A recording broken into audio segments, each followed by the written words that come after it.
Hello guys, our today's topic is law of chemical combination. Okay, इस video में हम लोग डिफरेंट लॉज पढ़ेंगे ऑफ केमिकल कॉम्बिनेशन। हाँ, the first law is law of conservation of mass.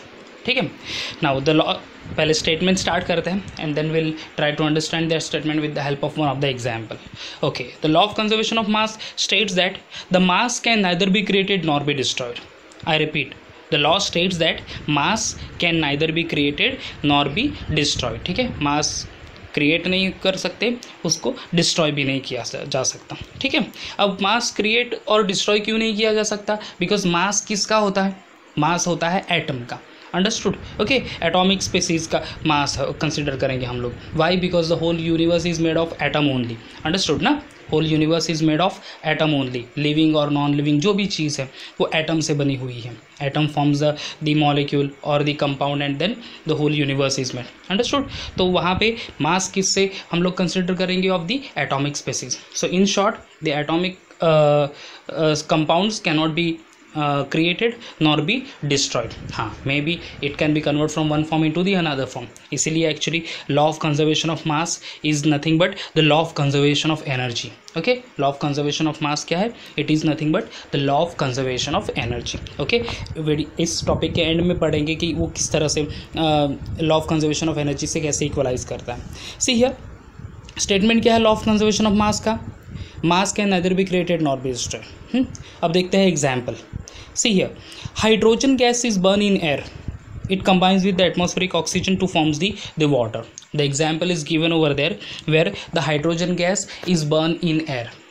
Hydrogen gas air में burn किया, but definitely from the air oxygen combines with the hydrogen to forms the water. Okay, अब इस particular reaction में hydrogen reacting with oxygen to forms the water. Correct? Whatever mass of a reactant reacted, the similar mass of a product will be formed at the end of the reaction. According to this law, the law of conservation of mass, जितना भी mass reactant का use हुआ है at the start of the reaction and once the reaction get completed, whatever product forms, यानी water जितना form हुआ वो equal amount में होगा जितना कि reactant use हुआ है, यानी वहाँ पे भी product का amount same होगा। Understood? Compared to the reactant. Consider कर लो कि हाइड्रोजन 1 ग्राम है, ऑक्सीजन 1 ग्राम, ये 1 ग्राम 1 ग्राम 2 ग्राम हमने यूज़ किया द रिएक्टेंट। करेक्ट? अब वो फॉर्म हुआ वाटर मॉलिक्यूल, वो फॉर्म कर रहा है वाटर मॉलिक्यूल। ओके, अब वो वाटर मॉलिक्यूल का मास कितना होगा? 2 ग्राम होगा। Understood? What is the mass of the water molecule? 2 ग्राम। कितने? क्योंकि जितना रिएक्टेंट यूज़ होता है उतना ही प्रोडक्ट, मतलब जितना अमाउंट ऑफ रिएक्टेंट यूज होता है उतना ही अमाउंट ऑफ प्रोडक्ट फॉर्म होता है according to this law of conservation of mass. Understood? That's why the law states that mass can neither be created nor be destroyed. ठीक है, that is energy can neither be created nor be destroyed. मैंने कहा था कि energy और ये मास का कैसा रिलेशन है। See, you studied the Einstein's equation E = mc² which explains how the mass converts into the energy or energy converts into the mass. ठीक है, so based on that only we can say that the law of conservation of mass is nothing but equal to law of conservation of energy. law of conservation of energy के different statement है।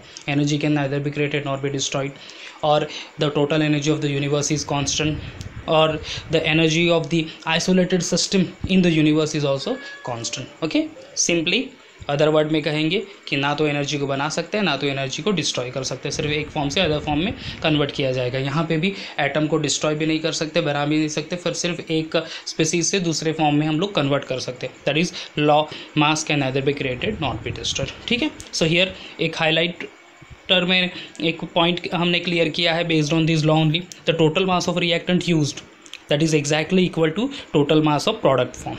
समझ रहे हैं ना? The total mass of reactant use exactly equal to what? The total mass of product form. जितना mass reactant का use होता है इन एनी केमिकल रिएक्शन उतना ही अमाउंट ऑफ प्रोडक्ट फॉर्म होता है। आप एक और एग्जांपल देख लेते हैं। जैसे आपने 9th स्टैंडर्ड में एक प्रैक्टिकल किया होगा बर्निंग ऑफ मैग्नीशियम रिबन, अगर याद होगा तो मैग्नीशियम रिबन बर्न करेंगे इन एटमॉस्फेरिक ऑक्सीजन, क्या फॉर्म हुआ होगा? वाइट कलर ऐश फॉर्म हुआ है। Correct? White colour ash. Correct? White colour ash क्या है? वो मैग्नीशियम ऑक्साइड। अंडरस्टूड ना? The white colour ash is nothing but the magnesium oxide. So when you burn the magnesium it combines with atmospheric oxygen, formation of a magnesium oxide. If you count the magnesium metal mass and the mass of oxygen, अगर आपने दोनों का मास count करके note कर लिया, and if you then after the experiment if you take the weight of magnesium oxide, both the masses, the reactant of the mass of reactant, that is magnesium and oxygen, and the mass of product, that is magnesium oxide, remains equal only. okay, तो दोनों का mass same होगा. Understood according to this law. ठीक है. सो कभी भी याद रखना, इन एनी एक्सपेरिमेंट, एक्चुअली जब आप 11th 12th में एक्सपेरिमेंट्स करोगे, इन फ्यूचर भी नंबर ऑफ एक्सपेरिमेंट करोगे, if chemical reaction is there, कितना भी रिएक्टेंट यूज़ करोगे उतना ही हम लोगों को प्रोडक्ट मिलेगा in terms of mass. Understood. Okay, चलो एक तो लॉ क्लियर हो गया, law of mass action. Okay, आपको करना क्या है इसमें, आपको ये स्टेटमेंट रीड करना है, स्टेटमेंट लर्न करना है, समझना है, and one of the example, जैसे मैंने यहाँ पे हाइड्रोजन, बर्निंग ऑफ हाइड्रोजन दिया है एग्जांपल, ये आप एग्जांपल आपको नोट कर लेना, नोटबुक में लिखना है, उसको प्रैक्टिस करते रहनी है रेगुलरली. ओके, चलते हैं फिर सेकेंड लॉ की तरफ, that is law of definite proportion. Law of definite proportion also known as law of definite composition as well. ठीक है. Okay, start with the definition or start with the statement only. See, this law states that a given compound always contain exactly the same proportion of element by weight. I repeat, a given compound always contain exactly the same proportion of element by weight. Okay, I think इस particular statement से हमें directly clear नहीं होता है कि what is this law of definite proportion. So मैं एक example पहले ले लेता हूँ, then again will go come back to this law statement of the law of definite proportion और लॉ ऑफ डेफिनाइट कंपोजिशन. ठीक है. एक एग्जांपल कंसिडर किया है हमने. Here the 2 sample of cupric carbonate. Consider the 2 sample of cupric carbonate. Cupric carbonate यानी copper carbonate. The formula of copper carbonate is CuCO3. ठीक है. अब 2 सैंपल है कॉपर कार्बोनेट के, यानी दो डिफरेंट ओरिजिन से बने हुए सैंपल ऑफ कॉपर कार्बोनेट. एक है 1 copper carbonate is naturally occurred, naturally हमने मिला copper carbonate, and 1 is synthetically prepared. Okay, 1 is prepared in the laboratory, यानी एक है natural copper carbonate and other 1 is man made copper carbonate. Man made copper carbonate रहेगा, but obvious laboratory में हम लोग prepare करेंगे. ओके, चलो अब यहाँ पे it is found that in both the cases, artificial copper carbonate and natural copper carbonate, the composition of element present in it is same for both the sample. Whatever composition जो है, composition in terms of percentage or in terms of mass you can say, of every element in a compound remains same whether that compound prepared artificially or compound obtained naturally. Understood? This is all about this law of definite composition, which says that a given compound always contain exactly the same proportion of element by weight. Understood. Okay, शायद अभी भी अगर idea clear नहीं हुई कि what is this law is, तो इसी copper carbonate का एक ट्यूबुलर फॉर्म देख लेते हैं. वहाँ पे परसेंट एलिमेंट, उसमें उस पर्टिकुलर कंपाउंड में एलिमेंट कौन कौन से हैं और उसके परसेंटेज कितने हैं और या फिर क्या है, वो यह मैंने नोट किया. See here the copper carbonate, एक natural sample of copper carbonate, second one synthetic sample of copper carbonate. Extreme left में देख लेना natural sample and the synthetic carbon. And I have note down here the percentage of every element of the copper carbonate. Copper में 3 element है ना, एक copper है, एक carbon है, तीसरा ऑक्सीजन है. Correct. So percentage of copper, percentage of oxygen and the percentage of carbon, ये तीनों नोट किए हमने. Okay, if you see properly over here, the natural sample में परसेंटेज ऑफ कॉपर कितना है, 51.35. CuCO3 में percentage of copper is 51.35. Similarly, you can see on the synthetic sample the percentage of copper remains 51.35. यानी तीनों element में percent copper का कितना है, 51.35 in both the samples, natural sample as well as synthetic sample. बच्चों, ये एक सवाल शायद आपके मन में आया होगा कि ये परसेंट कैसे फाइंड करते हैं. करेक्ट. एक्चुअली एक दूसरा चैप्टर है, उसमें हम लोग इस परसेंटेज कॉम्पोजिशन के बारे में भी पढ़ते हैं, बट इन शॉर्ट में बता देता हूँ कि परसेंटेज कॉम्पोजिशन कैसे बनाया जाए, कैसे फाइंड आउट करते हैं हम लोग of any element from the compound. ठीक है. पहले हमें क्या करना है, उस कंपाउंड का मोलार मास फाइंड आउट करना है. मोलार मास यानी क्या, एडिशन ऑफ एटॉमिक मासेस. ठीक है. हियर कॉपर कार्बोनेट का मोलार मास है 123.5. 123.5 कैसे आया? कॉपर का एटॉमिक मास है 63.5, कार्बन का मास एटॉमिक मास है 12 एंड ऑक्सीजन का एटॉमिक मास है 16। बट यहाँ पे ऑक्सीजन कितने हैं total? See here the formula CuCO3, 3 oxygen atoms no, तो 16 into 3, so 63.5 plus 12 plus 16 into 3 that is equal to 123.5. So molar mass of copper carbonate is 123.5. Okay, अब percentage composition के लिए formula क्या है सुन लो अच्छे से। Percentage composition is equal to mass of the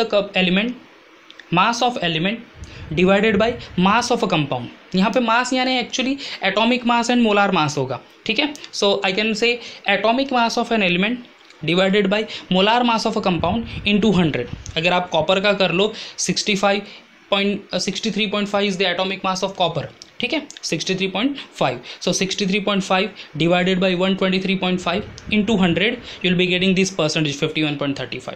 similarly percentage of oxygen दोनों सैंपल में, नेचुरल सैंपल और सिंथेटिक सैंपल में देख लो, 38.91 कैसे फॉर्म किया?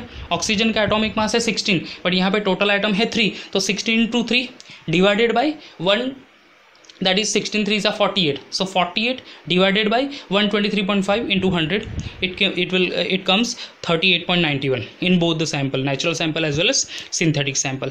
And the percentage of carbon is 12 upon 123.5 into 100. 12 क्या है? एटॉमिक मास ऑफ कार्बन, एक ही कार्बन है, सो 12 only upon 123.5 into 100 the percentage will come for the carbon 9.74 in natural sample as well as 9.74 in synthetic sample. Okay, तो percent composition कैसे find करते हैं वो मैंने बता दिया। So you here you can see for percentage of carbon 9.74, percentage of oxygen 38.91 and percentage of copper 51.35, both in both the sample, natural sample as well as synthetic sample. यानी in short इस particular experiment से हमें पता चलेगा कि, और calculation से पता चलेगा कि कोई भी कंपाउंड नेचुरली प्रिपेयर करे या नेचुरली ऑकर्ड है या फिर सिंथेटिकली प्रिपेयर करें हम लोग लेबोरेटरी में, percentage composition of every element in that compound remains same only, and that's why this law of definite proportion or law of definite composition says that a given compound always contain exactly the same proportion, यानी same amount रहेगा of every element by weight. Understood? Same proportion of an element by weight. This is all about the law of definite proportion. समझ रहे हैं? Understood no? Okay, सो ये बच्चों law पढ़े, law of definite proportion और law of definite composition. यहाँ पे example है दिस वन कॉपर कार्बोनेट का, हम वाटर का भी एग्जाम्पल ले सकते हैं। Before that I tell you one thing about this particular table. यहाँ पे अगर आपके पास टेक्स्ट बुक होगा तो टेक्स्ट बुक में क्रॉस चेक कर लो आप। Percentage of oxygen actually text book में दिया है 9.74 एंड परसेंटेज ऑफ कार्बन दिया है 38.91। आई रिपीट, हाँ, परसेंटेज ऑफ कार्बन ऑक्सीजन है टेक्स्ट बुक में 9.74 and percentage of carbon is 38.98, but actual आप कैलकुलेट करो the way I told you how to calculate the percentage composition. तो oxygen के percentage 38.91 है and percentage of carbon is 9.74। तो ये please correction आप कर लेना, इनफैक्ट यही टेबल आप नोटबुक में नोट कर लेना, this is the correct one act, और प्रिंटिंग मिस्टेक है टेक्स्ट बुक में, so please note down this things. हाँ, ओके, सो मैं बता रहा था about the example of water. अब वाटर मैंने वाटर रिसोर्स से ले लिया, समझ लो कहीं रिवर्स में से मैंने वाटर कंटेंट ले लिया है और उसमें percentage of hydrogen and percentage of oxygen find out कर लिए। परसेंटेज ऑफ ऑक्सीजन 88 आता है, 88 आई थिंक सो, एंड 11.11 और समथिंग ऐसा कुछ आता है for the percentage of oxygen. Same अगर हम लोग फाइंड कर ले the percentage of hydrogen and water that when the water is prepared artificially, यानी laboratory में water prepare किया है, you will be getting the same percentage of oxygen and the same percentage of hydrogen as that of percent of hydrogen and oxygen that you are getting in the natural water. Understood? So कोई भी compound naturally prepared या फिर artificially prepared, तो naturally occurred हो या फिर artificially prepared हो, you will be getting the same percentage composition of every element in a compound. Understood? Okay, so यहाँ पे नीचे एक point note किया है, that is irrespective of the source whether it is natural or artificial, a given compound always contain same element in the same proportion. Okay, same element same proportion में ही रहेगा. Understood? Okay बच्चों, तो ये दो law हमने आज पढ़े. One is law of chemical composition and the second law है law of definite proportion. Okay, आगे वाले वीडियो में और नंबर ऑफ लॉज पढ़ेंगे of law of chemical composition only. Understood? Thank you.